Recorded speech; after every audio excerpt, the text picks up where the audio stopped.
चांदी खरंच परत बाउन्स बॅक करत आहे का? आज कॉमेक्सवर चांदी $81 प्रति औंस या दराने ट्रेड होत आहे. एका दिवसात जवळपास 4% वाढ झाली आहे. पण खरी महत्त्वाची गोष्ट ही आहे, दिवसाच्या सुरुवातीला चांदी थेट $71 पर्यंत घसरली होती आणि नंतर परत $81 वर आली. अशी मूव्हमेंट कुणाचाही कॉन्फिडन्स डळमळीत करू शकते. म्हणूनच मोठा प्रश्न हा आहे, चांदी खरंच परत बाउन्स बॅक करत आहे का? म्हणजे आता चांदी खरेदी करावी का, की थोडं थांबावं? अंदाज बांधण्याऐवजी थोडं इतिहासात डोकावून पाहूयात.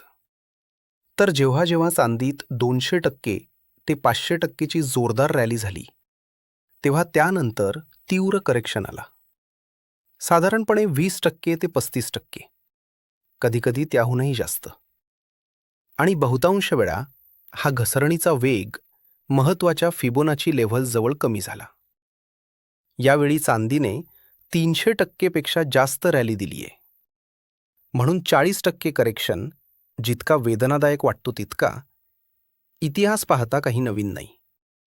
आज $71 वरून $71 पर्यंत झालेला बाउन्स बॅक हे दाखवतो की बायर्स अजूनही ॲक्टिव्ह आहेत.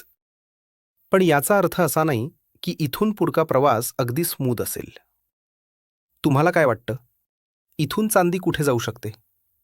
खाली कमेंटमध्ये तुमचं मत नक्की सांगा. आणि अशाच शांत प्रामाणिक मार्केट अनालिसिससाठी विशेषतः घाबरवणाऱ्या बाजारात फॉलो करा.